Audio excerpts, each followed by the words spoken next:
अभी क्या, अगर ये संदेश न सुना गया और राजा ने इस संदेश का प्रचार न कराया शाकाहारी बनने का, तो आगे भयंकर बीमारी आ रही, ऐसी जानलेवा बीमारी तैयार बैठी है आने के लिए कि एक पल घड़ी नहीं लगेंगे, ये गांव के गांव, शहर के शहर और कस्बे सब वीरान हो जाएंगे, सब वीरान हो जाएंगे। फिर तुम करोगे क्या? क्योंकि अभी तो तुम मानते नहीं हो, ये समझते हैं कि महात्माओं की बात मान लेंगे तो हमारी तौहीनी हो जाएगी। ये भारत की जनता सब मर जाएगी तब तौहीनी नहीं होगी, तब राजा की तौहीनी नहीं होगी कि राजा के, जिस राजा के देश में ये जनता मर रही है, परेशान हो रही है, दुख तकलीफ पा रही निरंतर और रो रही है, उसके पास बचा ही क्या? जा सुराज प्री प्रजा दुखारी, सो न पवस नरक अधिकारी। रामचरितमानस क्या कहती? जिसके राज में प्रजा दुखी है वो राजा नरक में जाता। क्या ये लोग नहीं पढ़ते? श्री राम की बात करते हैं, श्री राम की जय जयकार करते हैं और श्री रामचरितमानस को बिल्कुल नहीं मानते। उसी में तो लिखा है राजा के लिए कि जा सुराज प्री प्रजा दुखारी, सो न पवस नरक अधिकारी। जिसके राज में प्रजा दुखी वो राजा नरक में जाता है। क्या इसको ही नहीं पढ़ रहे? ये ईश्वरी कानून है जो संत महापुरुष के सिवा कोई नहीं जानता। ये ईश्वरी परिणाम है परमियों, और अब भी बताया जा रहा और लिखे रख गए कि भारत की जनता में जब कोई ऐसा बीमारी झगड़े आ जाए तो फट से हमारा ये सूत्र जो रामचरितमानस में है इसको अपना ले, इसको लागू कर ले, तो इनके लिए अच्छा रहेगा, ये बच जाएंगे। लेकिन अभी तो किसी की समझ में कुछ नहीं आ रहा।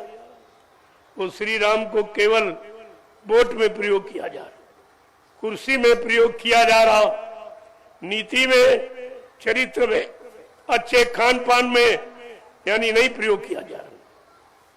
तो आपको तो इस पर विचार करना चाहिए कि आखिरकार रामचरितमानस क्या कह रही है, ये क्यों लिखी गई। और विश्व प्रसिद्ध ग्रंथ है, सारा विश्व जिसकी नीतियों को मानता है, सत्य मानता है, लेकिन ये भारत के जिम्मेदार बिल्कुल ही नहीं मानते, एक शब्द रामचरितमानस का नहीं मानते। क्योंकि रामचरितमानस को मानते लेकिन रामचरितमानस की नहीं मानते, श्री राम को मानते, श्री राम की नहीं मानते, मंदिर को मानते, मंदिर की नहीं मानते। तो फिर लाभ कैसे होगा? मंदिर मानने से लाभ नहीं। मंदिर क्यों बनाया जाता? मंदिर का लक्ष्य उद्देश्य क्या है? मंदिर की नीति क्या है? जब तक ये नहीं जानोगे, नहीं मानोगे तो आपको लाभ नहीं मिलेगा। मंदिर लाभ थोड़ी दे, तो जड़ है, पत्थर तो जड़ है, मूर्ति जड़ है। जड़ कभी ज्ञान नहीं देती, चेतन ज्ञान देती। लेकिन आज जड़ की प्रमुखता है। गोस्वामी जी महाराज को इसीलिए रामचरितमानस के उत्तरकांड में लिखना पड़ा, जड़ चेतन ग्रंथि पड़ गई, यद्यप मरखा छूटत कठिनाई, कि जड़ चेतन की गांठ लगा दी गई। यद्यप मरखा माने झूठ है, लेकिन कलयुग में जीव की बस की बात नहीं कि उस गांठ को खोल के स्वतंत्र हो जाए, आजाद हो जाए, यह उसके बस की बात नहीं है। उसका खोलने वाला कोई जानकार, जिन्हें संत महापुरुष कहते, वो सारी गांठों को खोल देंगे और तुम्हारी जीवात्मा को परमात्मा से मिला देंगे। वो इतनी बड़ी ताकत रखते हैं। तो क्या कह रहे हैं? इसीलिए ये सब क्यों हो रहा है, इसका मूल कारण क्या है, इस पर विचार करना चाहिए। कि अगर बात संतों की मानी जो होती, अगर बात संतों की मानी जो होती, तो सिर पे तुम्हारे मुसीबत न आती। तो सिर पे तुम्हारे मुसीबत न आती। कि घट घट में इंसान के रहता भगवान। घट घट के इंसान में रहता भगवान। और इसकी नहीं तुम को है कोई पहचान। इसकी नहीं तुमको है कोई पहचान। अगर दिल भवन में सफाई जो होती। अगर दिल भवन में सफाई जो होती। तो मंदिर ये मस्जिद बनाई न होती। तो मंदिर ये मस्जिद बनाई न होती। संतों फकीरों ने कितना स्पष्ट कहा है। आप गलती करते हो, गुनाह पाप करते हो इस शरीर रूपी मंदिर में, और क्षमा याचना मांगने जाते हो ईंट पत्थर वाले में। वहां कौन बैठा है? वहां कोई बोलने वाला नहीं है, न तुम्हारी कोई फरियाद प्रार्थना सुनने वाला है, और न लेने वाला न देने वाला, न कोई वरदान आशीर्वाद देने वाला, कोई नहीं। लेकिन फिर भी अज्ञानता भूल भ्रम में हम हो ही जाते। और बड़ी बड़ी तैयारियां मंदिरों की, सारे देश का धन मंदिर में लगा दिया, पत्थर में लगा दिया, पत्थर की मूर्तियों में।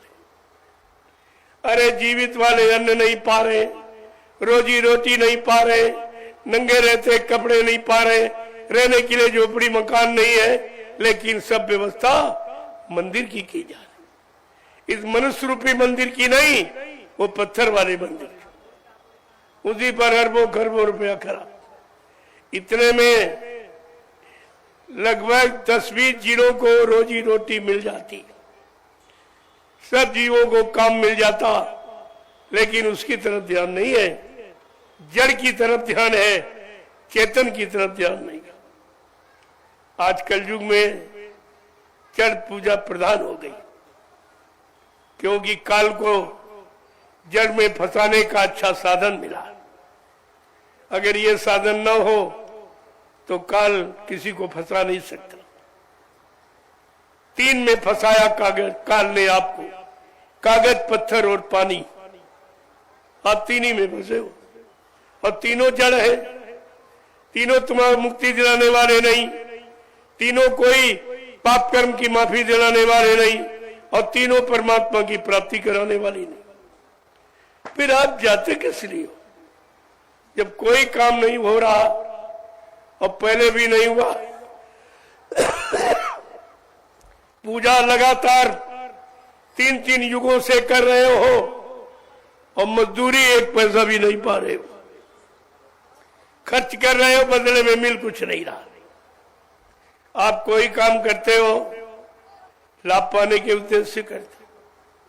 खेती करते हो, अगर अनाज पैदा ना हो तो खेती करना बंद कर देंगे। दुकान व्यापार करते हो, मुनाफा ना हो तो दुकान व्यापार नहीं आप चलाओगे।